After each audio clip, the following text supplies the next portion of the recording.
ഒരു ആത്മഹത്യാ കുറിപ്പ് എഴുതി വെച്ചിട്ട് മരിക്കുക എന്നുള്ളത് പ്രത്യേകം ശ്രദ്ധിക്കേണ്ട വിഷയമാണ്.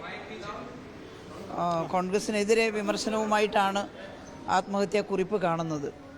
അപ്പോൾ സ്വന്തം അണികളോട് പോലും ക്രെഡിബിലിറ്റി ഇല്ലാത്ത, ഒരു വിശ്വാസ്യതയില്ലാത്ത പാർട്ടിയായിട്ട് കോൺഗ്രസ് മാറുന്നു എന്നുള്ളതാണ് പരിശോധിക്കേണ്ടത്. ഇത് പത്മജിയുടെ ആത്മഹത്യയെക്കുറിച്ച് വിശദമായിട്ട് അന്വേഷണം നടത്തണം. എന്താണ് അതിൻ്റെ ഉത്തരവാദിത്വം എന്നുള്ളത് പറയണം. വ്യക്തമായിട്ട് ഈ കാര്യത്തെക്കുറിച്ച് അറിഞ്ഞിട്ട് ബാക്കി കാര്യങ്ങൾ പറയുന്നതായിരിക്കും ഉചിതം. പക്ഷേ ഒരു കുടുംബത്തിൽ തന്നെ കൂടുതൽ ആളുകൾ കോൺഗ്രസിനെതിരെ ആത്മഹത്യാക്കുറിപ്പ് എഴുതി വെച്ചുകൊണ്ട് മരിക്കുക എന്നുള്ളത് പ്രത്യേകം പരിശോധിക്കേണ്ട വിഷയമാണ്, ഗൗരവതരമായ വിഷയമാണെന്ന് മാത്രമാണ് ഇപ്പോൾ പറയാനുള്ളത്. ഈ മുൻ ആരോഗ്യ സെക്രട്ടറി രാജീവ് സദാനന്ദൻ പറഞ്ഞത് ടീച്ചർ ശ്രദ്ധിച്ചായിരുന്നു. ആരോഗ്യ മേഖലയിൽ നമ്മളുടെ ഒന്നാം സ്ഥാനത്താണെന്നുള്ള ഒരു അവകാശവാദമാണ് പലപ്പോഴും അപകടകരം എന്നുള്ള രീതിയിൽ. ആരോഗ്യ മേഖലയിൽ ഒന്നാം സ്ഥാനത്താണെന്നുള്ളത് അവകാശവാദമല്ല. നമുക്ക് ആർക്കെങ്കിലും അങ്ങനെ ഒരു അവകാശവാദം ഉന്നയിക്കാൻ സാധിക്കില്ല. ഒന്നാം സ്ഥാനം നിർണ്ണയിക്കുന്നതും കേരളമല്ല. ഇപ്പോൾ ഒരു ഉദാഹരണത്തിന് 2016 ഞാൻ ആരോഗ്യവകുപ്പ് മന്ത്രിയാവുന്നത്. അന്ന് കേരളത്തിലെ ശിശുമരണ നിരക്ക് 1000 പ്രസവത്തിന് 12 വർഷങ്ങളായിട്ട് ആ 12 എന്നുള്ള സ്ഥിതി തുടരുകയായിരുന്നു. അപ്പോൾ ആ ഗവൺമെൻറ് ഞങ്ങൾ മുൻകൈ എടുത്തുകൊണ്ട് ഇതൊരു സിംഗിൾ ഡിജിറ്റ് ആക്കണം എന്ന തീരുമാനം എടുക്കുകയും അതിനാവശ്യമായിട്ടുള്ള അണിയറ പ്രവർത്തനങ്ങൾ നടത്തുകയും ചെയ്തു. അതിനുള്ള ടീം ഫോം ചെയ്തു. ഒന്നാമതായിട്ട് ഇതിൻ്റെ കാരണം കണ്ടെത്തുകയാണ്, എന്തുകൊണ്ടാണ് കുട്ടികൾ മരിക്കുന്നത്. അതിൽ ഒരു 30% കഞ്ചനിറ്റൽ ഹാർട്ട് ഡിഫക്ട്സ് കൊണ്ടാണ്.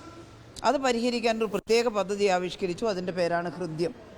ചുരുക്കി പറഞ്ഞാൽ അത്തരത്തിലുള്ള നിരവധി പദ്ധതികൾ ആവിഷ്കരിച്ച് ടീം ഫോം ചെയ്ത് ആരോഗ്യമേഖലയിലെ നിരവധി പ്രവർത്തകർ വലിയ തോതിൽ പരിശ്രമിച്ചതിൻ്റെ, ഗവൺമെൻറ് നേതൃത്വം കൊടുത്തതിൻ്റെ ഫലമായി 2020 പരിശോധിക്കുമ്പോൾ ശിശു മരണ നിരക്ക് കേരളത്തിൽ 5. ഇപ്പോൾ 5 എന്നുള്ളത് അമേരിക്കയിൽ കുറവാണ് എന്നുള്ള വാർത്ത വന്നു. 2020 തന്നെ 5 കുറഞ്ഞു. അപ്പോൾ അത് ആരാ നിശ്ചയിക്കുന്നത്? ഞങ്ങളല്ല. ഒന്ന്, ഈ ഫാമിലി ഹെൽത്ത് സർവേ നടത്താറുണ്ട് സെൻട്രൽ ഗവൺമെൻറ്. അതിനകത്താണ് ഇത്തരത്തിലുള്ള കണക്കുകൾ വരുന്നത്. കേന്ദ്ര ഗവൺമെൻറ്റിൻ്റെയും സെൻട്രലി ആയിട്ടുള്ള ഏജൻസികളുമാണ് ഇതിന് കണക്കെടുക്കുന്നത്. അപ്പോഴാണ് കേരളത്തിൻ്റെ ശിശുമരണ നിരക്ക് 5 പറയുന്നത്. അപ്പോൾ ഒന്നാം സ്ഥാനത്തെത്തുന്നു കേരളം.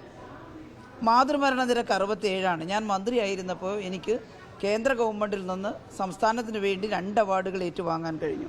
ഒന്ന്, ഈ രാജ്യം പറഞ്ഞത്, ഐക്യരാഷ്ട്രസഭയും പറഞ്ഞത് 70 കുറയണം, 100,000 പ്രസവത്തിന് 70 താഴെയാവണം മാതൃമരണ നിരക്കെന്നാണ്. അത് പറയുമ്പോൾ 2016 കേരളത്തിൽ മാതൃമരണ നിരക്ക് 67.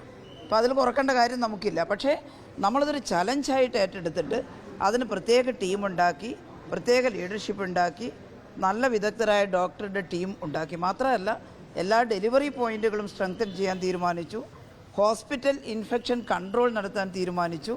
അങ്ങനെ ഒരുപാട് കാര്യങ്ങൾ ആ രീതിയിൽ വർക്ക് ചെയ്തപ്പോൾ 2020 ആകുമ്പോൾ തന്നെ കേരളത്തിലെ മാതൃമരണ നിരക്ക് 19 കുറക്കാൻ സാധിച്ചു. ഇതും കണക്കാക്കുന്നത് കേന്ദ്ര ഏജൻസികളാണ്. അതിൻ്റെ ഭാഗമായിട്ടാണ് 70 കുറഞ്ഞതിനുള്ള അവാർഡ് 5 സംസ്ഥാനങ്ങൾക്ക് കിട്ടുമ്പോൾ അതിലൊന്ന് കേരളമാണ്. രണ്ടാമത്തത്, ഇന്ത്യയിലെ ഏറ്റവും കുറഞ്ഞ മാതൃമരണ നിരക്കിൻ്റെ അവാർഡ് കേന്ദ്ര ഗവൺമെൻറ്റിൽ നിന്ന് ഏറ്റുവാങ്ങാൻ സാധിച്ചു. എന്താണ് അദ്ദേഹം അങ്ങനെ പറഞ്ഞതെന്ന് എനിക്കറിയില്ല. നമ്മൾ ഒരുപാട് കാര്യങ്ങൾ ആരോഗ്യ മേഖലയിൽ ചെയ്തിട്ടുണ്ട്. അതിൻ്റെ ഭാഗമായിട്ട് മറ്റ് ഏജൻസികളാണ് ഇതെല്ലാം കണക്കാക്കുന്നത്. അതിൻ്റെ അർത്ഥം കേരളത്തിൽ ആരോഗ്യ പ്രശ്നങ്ങളെല്ലാം പരിഹരിച്ചു എന്നുള്ളതല്ല.